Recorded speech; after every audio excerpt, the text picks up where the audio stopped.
अगर देश को सबसे ज्यादा किसी ने गुमराह किया है तो वो भारतीय जनता पार्टी ने पिछड़ों को, दलितों को सबसे ज्यादा गुमराह करने का काम किया। तो आप अपनी सहूलियत के लिए तो बना रहे हैं सेंट्रल विस्टा।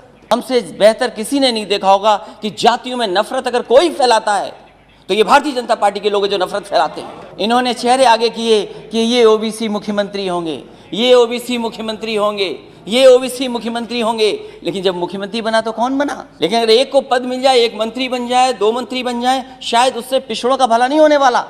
जिस दिन पिछड़े हट जाएंगे और दलित हट जाएंगे, आपका पता नहीं लगेगा कि आप कहां पर हो। अरे अब तो 74 साल बाद अब तो थोड़े बहुत मजे ले लेने दो। तुमने बहुत मजे लिए हैं यारो। कांग्रेस को ये पता थी कि इन लोगों ने लड़ाइयां लड़ी हैं, इसीलिए देश आजाद हुआ है, और इसीलिए जो अंग्रेजों ने कानून बनाया उसमें अमेंडमेंट करके उसको बाहर निकाला 1952 में।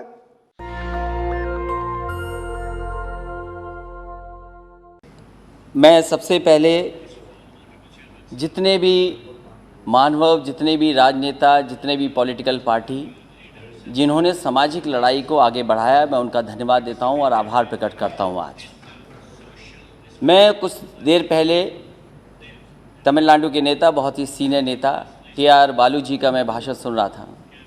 उन्होंने संघर्ष और किस तरीके से पुराने राजनेताओं ने, जो इस समाज में सबसे पीछे हैं, सबसे दबे लोग हैं, जो हज़ारों साल अपमानित हुए, उनके संघर्ष और उनको कैसे सम्मान और हक मिल सके, उसकी कैसे लड़ाई लड़ी गई। मैं कई माननीय सदस्यों का भाषण सुना। हमारे बगल में बैठी हैं सुप्रिया सुले जी, उनका भी मैंने भाषण सुना। वो कह रही कि सरकार से वो कंफ्यूज हैं, क्योंकि सरकार के एक माननीय सदस्य कुछ कहते हैं, दूसरे माननीय सदस्य कुछ कहते हैं। ये तो सदन की बात है सभापति महोदय। लेकिन अगर हम सत्ता पक्ष में बैठे लोगों की बातें सुने और उनका आकलन करें, अगर देश को सबसे ज्यादा किसी ने गुमराह किया है तो वो भारतीय जनता पार्टी ने पिछड़ों को, दलितों को सबसे ज्यादा गुमराह करने का काम किया। सभापति महोदय, नियत साफ हो तब हम उम्मीद करेंगे कि आरक्षण बचेगा। हम तो सरकार चलती देख रहे हैं उत्तर प्रदेश में। क्या सरकार वो भारतीय जनता पार्टी की नहीं है? क्या वो भारतीय जनता पार्टी के विचारधारा के लोग नहीं है? जहां तक आज कॉन्स्टिट्यूशनल अमेंडमेंट बिल की बात है, मैं दो बातें बिल्कुल साफ कहना चाहता हूं। हम सब स्वीकार कर रहे हैं, सदन के जितने भी सदस्य हैं, ये भी अच्छा है कि स्टेट्स को मौका मिल रहा है, वो अपने आप फैसला ले सकते हैं किन जातियों को ओबीसी में शामिल करना है। लेकिन क्या एक ही जगह पर जब तक आप 50% की कैप नहीं बढ़ाएंगे तो क्या ओबीसी को पूरा अच्छा मिल जाएगा? आप एक ही कमरे में न जाने कितने लोगों को बैठाना चाहते हैं। आप कहते हैं इसी सदन में, क्योंकि ये लोकसभा छोटी पड़ रही है, हमें एक सेंट्रल विस्टा बनाना पड़ेगा, क्योंकि बड़ा सदन बनाना है, हमें सब आराम से बैठ सके। तो आप अपनी सहूलियत के लिए तो बना रहे हैं सेंट्रल विस्टा, लेकिन आरक्षण जो सबसे मूल भावना रही मंडल कमीशन की, उससे खिलवाड़ कर रहे हैं। कौन नहीं चाहता जाति जनगणना हो? माननीय सभापति महोदय, हमसे बेहतर किसी ने नहीं देखा होगा कि जातियों में नफरत अगर कोई फैलाता है तो ये भारतीय जनता पार्टी के लोग जो नफरत फैलाते हैं। मुझे याद है चुनाव मत भूलिए, इन्होंने चेहरे आगे किए, इन्होंने चेहरे आगे किए कि ये ओबीसी मुख्यमंत्री होंगे, ये ओबीसी मुख्यमंत्री होंगे, ये ओबीसी मुख्यमंत्री होंगे, लेकिन जब मुख्यमंत्री बना तो कौन बना? ये हर जाति के अंदर नफरत फैला दी इन्होंने। इसलिए हमारी मांग है सभापति महोदय, जब इतना कॉन्स्टिट्यूशनल अमेंडमेंट बिल लाया गया है, तो जो सबसे पुरानी मांग रही है कि सब जातियों को गिन लिया जाए। आज भारत में सबसे बड़ा मुश्किल काम यह है कि हर जाति ये समझती है कि मैं आबादी में ज्यादा हूं। हर जाति को एक दूसरे से कंफ्यूजन पैदा किया हुआ है कि आप ज्यादा हैं जाति में, आपका हक छिन रहा है, आपको जो हक मिलना चाहिए वो नहीं मिल रहा है। तो सभापति मेरी मांग है, इस समय जब इतना बड़ा फैसला सरकार ले रही है और जब इनकी सरकारी पिछड़ों ने बनवाई है, तो जाति के आधार पर जो कास्ट सेंसस है उसके जो आंकड़े हैं कम से कम जारी होने चाहिए, क्योंकि सरकार ने हजारों करोड़ रुपया खर्च किया है। ये हमारे समाज की सच्चाई है कि जाति की सीमा के अंदर ही हम रहकर के काम करते हैं, उस सीमा से बाहर नहीं निकल सकते। इसलिए जो सबसे बड़ी मांग हमारी है, एक तो आरक्षण की कैप बढ़ाई जाए, 50% से ऊपर किया जाए, वो सरकार स्वीकार करेगी कि नहीं करेगी, वहाँ के माननीय सदस्य जो पिछड़े और दलित बैठे हैं वो शायद इस बात को मानते होंगे कि आरक्षण बढ़ना चाहिए, लेकिन अगर एक को पद मिल जाए, एक मंत्री बन जाए, 2 मंत्री बन जाए, शायद उससे पिछड़ों का भला नहीं होने वाला। भला तब होगा जब हम इस 50% की सीमा को और आगे बढ़ा दे, तब जाकर के हमें पिछड़ों का भला होगा। मंत्री बनने से भला नहीं होने जा रहा है। MP कितने भी आए हों हमारे, लेकिन अगली सरकार समाजवादी बनने जा रही है, और आप अगर कास्ट सेंसस नहीं करोगे तो उत्तर प्रदेश में समाजवादी पार्टी कास्ट सेंसस करके दिखा देगी। और वो नारा जो सोशलिस्टों ने दिया, सभापति महोदय, क्योंकि जब 50% से आगे की बात मैं कह रहा हूं तो वो नारा हमें याद करना चाहिए। सोशल लीडर्स ने दिया कि सोशलिस्टों ने बांधी गांठ, पिछड़े पावे 100 में 60। और ये सरकार न भूले, आपको पिछड़ों ने ही मौका दिया यहाँ बैठने का। जिस दिन पिछड़े हट जाएंगे और दलित हट जाएंगे, आपका पता नहीं लगेगा कि आप कहाँ पर हो। इसलिए सभापति महोदय, हमारी 2 ही मांगे हैं कम समय में। एक तो सीमा बढ़ाई जाए, और दूसरा OBC के कास्ट सेंसस के जो आंकड़े वो जारी किए हैं। बहुत बहुत धन्यवाद आपका। धन्यवाद। और 3 सप्ताह बाद सदन चल रहा है, काश आप हमारी बात मान लेते, और आज जिस तरह चर्चा हो रही है उस तरह किसान महंगाई पे भी चर्चा हो जाती, तो जो नौजवान पहली बार जीत के आए हैं सांसद, उनको लगा कि तो तमाशा बन के रह गया। पूरे देश की नज़रें इस पार्लियामेंट पे रहती है, और 25 दिन से ज़्यादा का समय हो हल्ले के अंदर चला गया। ये भी एक दुर्भाग्य की बात है। जो पार्लियामेंट में काम होने चाहिए थे, जो क्षेत्र का हमारे मुद्दे थे, वो हम नहीं उठा पाए। और जिसकी हम डिमांड करते, किसान, महंगाई, और जिन मुद्दों को लेकर विपक्ष मांग कर रहा है, उसमें अगर आप चर्चा का समय दे देते तो उससे कोई सरकार पर आफत नहीं आने वाली थी, लेकिन आपने नहीं दिया। चूँकि आज हाउस ऑर्डर के अंदर है, और खुशी की बात है कि प्रमुख मेरे से पूर्व तमाम वक्ताओं ने अपने अपने विचार रखे, और OBC का जो राज्यों को ये अधिकार आरक्षण का वापस देने जा रहे हैं इस बिल के माध्यम से, इसका तो हम समर्थन करते हैं। सभापति महोदय, ये संविधान संशोधन का जहाँ तक सवाल है, समझता हूँ बहुत बड़े संघर्ष के बाद सामाजिक न्याय के पुरोधा इस देश में मंडल आयोग की सिफारिश लागू करवा पाए। हम सब जानते हैं कि मंडल आयोग में 27% आरक्षण की बात की गई थी, लेकिन मंडल आयोग के 2 दशक से अधिक बीत जाने पर भी आज तक OBC वर्ग का सरकारी सेवा में प्रतिनिधित्व करीबन 20% की पहुंचा, जो कि सामाजिक न्याय के प्रति सरकार के उदासीन रवैये को दर्शाता है। सभापति महोदय, देश के अंदर आरक्षण आंदोलन की गूंज हमेशा रही, और दुर्भाग्य इस बात का था कि जब भी आरक्षण आंदोलन में सरकारों ने लॉलीपॉप दी चुनाव के समय, और आरक्षण के आंदोलन जिन जिन स्टेट के अंदर हुए, चाहे हरियाणा में जाट आरक्षण आंदोलन हुआ, राजस्थान के अंदर गुर्जरों ने बड़ा आरक्षण आंदोलन किया, कर्नाटक के अंदर लिंगायत समुदाय का आरक्षण आंदोलन हुआ, गुजरात के पटेल समाज ने बड़ा आंदोलन किया, और महाराष्ट्र के मराठाओं ने बड़ा आंदोलन इस देश के अंदर अपने हक और अधिकार के लिए किया।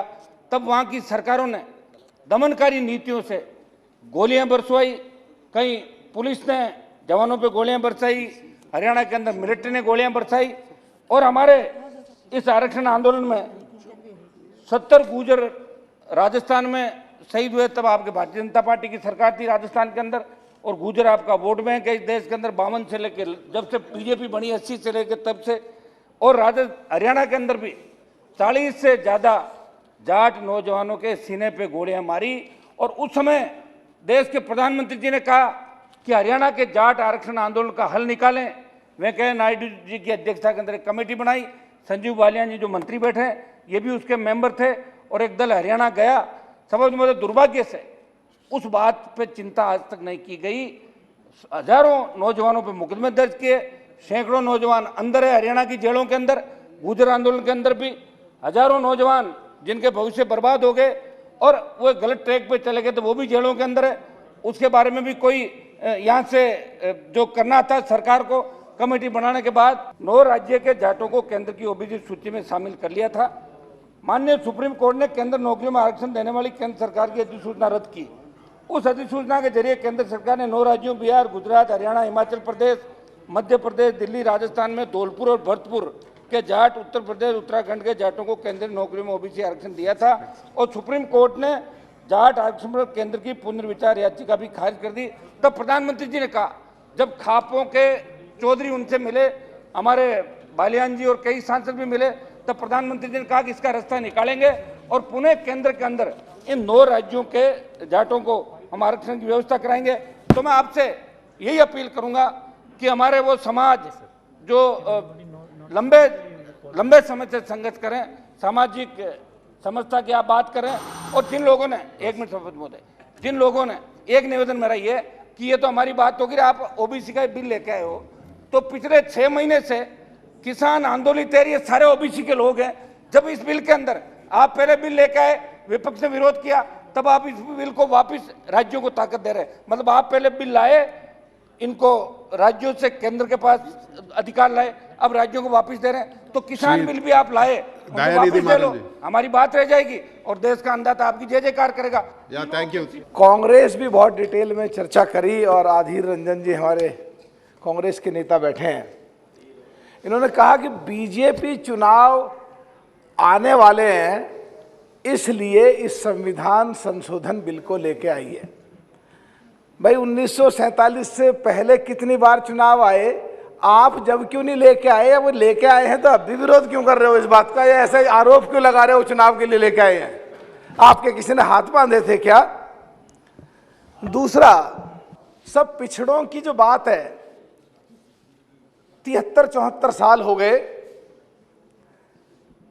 आजादी के बाद, कांग्रेस हमेशा इनकी वोट लेती रही और देने के नाम पे कभी कुछ नहीं करा।